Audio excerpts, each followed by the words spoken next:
시온성교회 주일학교를 담당하고 있는 김민재 목사입니다. 오늘은 사무할 강해를 할 시간을 갖도록 하겠습니다. 먼저 주제성구를 다 같이 읽어볼까요? 주제성구는 사무엘하 7장 16절 말씀입니다. 내 집과 내 나라가 내 앞에서 영원히 보존되고 내 위가 영원히 경고하리라. 아멘.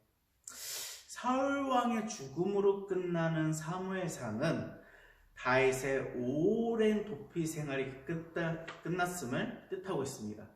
그 뜻은 다윗이 도피 생활을 끝내고 이스라엘 왕으로 등극할 시기가 되었음을 짐작할 수 있죠. 그러므로 사무엘하는 다윗이 왕으로 등극하는 이야기부터 시작하여 그가 영토하에 있는 이스라엘 왕국을 어떻게 다스리고 굳게 다져가면서 하나님 아래에서 어떻게 잘 왕국을 세워가는지 사무엘하의 내용이 다루어지고 있습니다.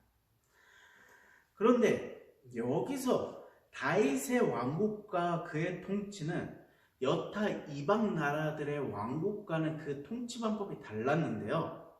보통은 왕이 제1의 자리에서 제일 높은 자리에서 명령을 내리고 왕국을 주도적으로 움직이면서 왕정국가의 형태를 띠고 있었습니다. 그러나 이스라엘은 어떠한 느낌이죠? 그 왕조차 하나님이 임명하고 기름을 부음으로써 왕위를 삼을 수 있는 후계자를 만들죠. 하나님의 적당한 후계자로서 기름을 부음받지 않으면 이스라엘의 왕이 될 수 없는 시스템이에요. 그래서 이것을 왕정국가가 아니라 신이 다스린다고 하셔갖고 신정국가라고 우리가 표현하고 있습니다. 다윗의 왕국과 그의 통치는 신정국가를 표하고 있으며 그것은 어떻게 해석할 수 있느냐? 정차 도래할 영원한 메시아 왕국과 메시아의 통치를 예표하는 애언적인 모습을 담고 있다는 것이에요. 즉 하늘나라가 어떠할 것이냐라는 모습을 그리고 있다는 것이죠. 그러므로 하나님께서는 인간적 결함에도 불구하고 다윗과 더불어 위대한 다윗 계약을 체결하시고 그를 통해서 뜻을 구현해 나가시는 것 자체를 기뻐하셨어요. 왜냐? 이 땅에 하나님의 나라를 건국하는 일이기 때문이었어요. 아울러 언약 공동체인 그의 왕국 이스라엘을 높이 드사 만방 앞에서 당신의 주권성을 널리 알리는 계기가 돼요. 그 전까지는 한 민족의 신으로서 이름은 알고 있었지만 나라를 다스리는 신과 그냥 부족이 섬기는 신은 그 무게감이 달랐던 것이죠. 이런 측면에서 사무엘서는 결코 인간 개인의 생애를 다룬 것이 다룬 자서전적인 역사서뿐만이 아니라 그러한 개인의 삶과 나아가서 언약 공동체 이스라엘 삶 전체를 조명하고 있으며 하나님의 나라의 법도를 일깨워주고 나아가 장차 도래할 메시아 왕국을 그리는 애언서적 역사서라고 볼 수 있습니다. 자, 그러면 내용이 어떻게 전개되는지 살펴볼까요? 사무엘하는 크게 세 가지 부분으로 나눌 수 있습니다. 다윗의 흥한기, 왕이 됨으로써 흥하는 이야기, 나라를 굳건히 다져가는 이야기와 다윗의 침체기, 다윗의 죄로 인해서 이스라엘 왕국이 어떠한 혼란을 겪고 어떠한 일이 일어나는지 다루고 있고요. 마지막으로 결론적인 부분으로 다윗의 이때까지 이야기를 역사서적 성격을 띠고 서술하고 있었으면은 마지막 결론 부분은 특이하게도 신명기의 서술 형식을 따라갖고 이 내용을 다루고 있어요. 그래서 역사서적인 성격을 띠고 있는 다윗의 흥한기와 다윗의 침체기와는 성격이 조금 다른 부분이라고 할 수 있죠. 그럼 첫 번째, 다윗의 흥한기는 1장부터 10장의 말씀을 다루고 있는데요. 초대왕 사울의 전사는 이스라엘의 쇠퇴기를 가져오는 것이 아닌 오히려 하나님이 정당하게 택하신 새로운 왕 다윗의 등장하에 이스라엘에 크게 번영될 것을 의미하고 있습니다. 즉 유다 사람들은 사울의 전사 소식을 듣자마자 헤브론에서 다윗을 왕으로 추대했는데, 이는 하나님께서 이스라엘 위에 설정해 두신 당신의 거룩한 역사는 인간 개인의 실패나 타락으로 결코 멈출 수 없다는 것을 보여주고 있는 사실이기도 해요. 하나님께서는 당신의 전적으로 신뢰하는 다윗에게 그와 그의 후손에게 큰 축복과 언약을 맺는데요. 다윗의 왕국의 영원성을 보장하셨습니다.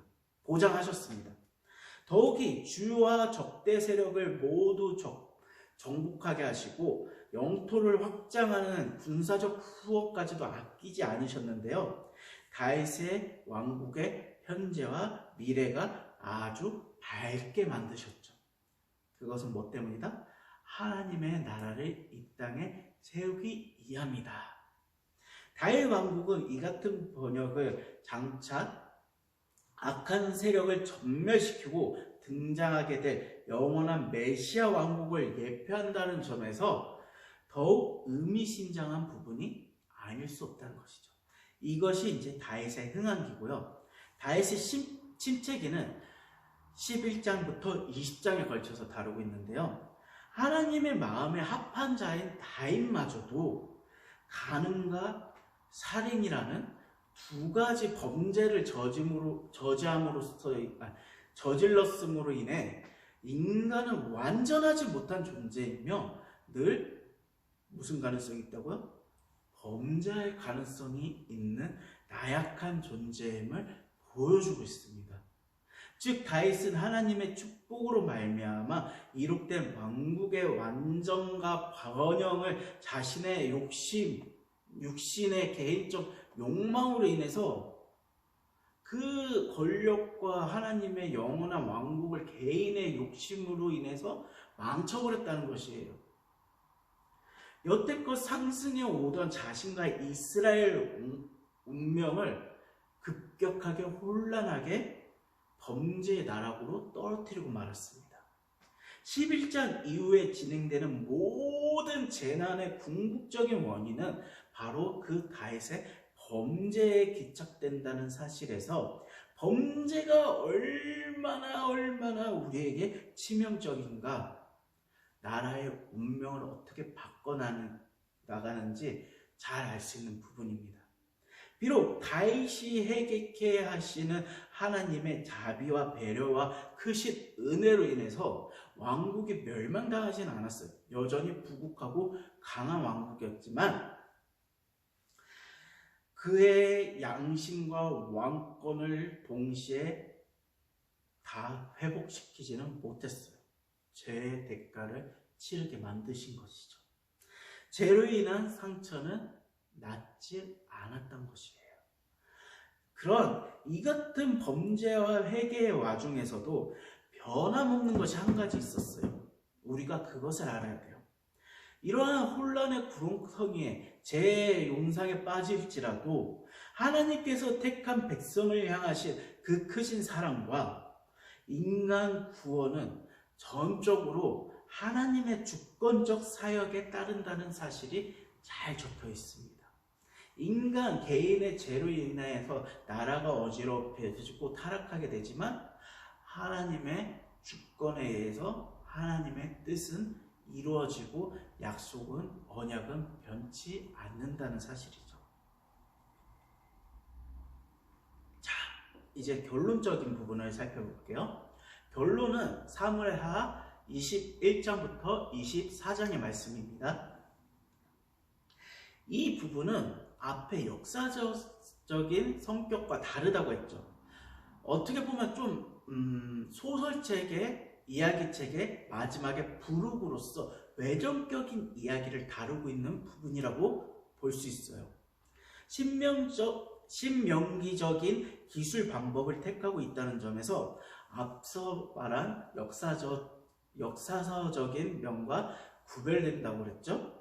즉 하나님의 뜻에 대한 인간의 순종과 불순종으로 인해서 그 응답 여부에 따라서 하나님이 인간에게 어떠한 축복과 저주를 내리는지 판가름 난다는 것이 축약하여 묘사되고 있는데 권고하는 거예요. 너의 행동을 조심하라. 하나님 외에 다른 신을 섬기지 마라. 죄를 저지르지 마라.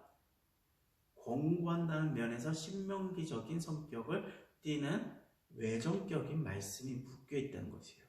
그만큼 다윗의 죄로 인해서 어떠한 생애를 보내게 됐는지, 그 흥하던 다윗의 왕국이 어떠한 혼란에 빠졌는지 설명해 주면서 앞으로 그러지 말지어다 라고 정리하는 글이라는 것이죠. 자, 그러면 이제 신명기의 기록 목적을 한번 살펴볼까요? 사무엘 하의 기록 목적을 한번 살펴보겠습니다.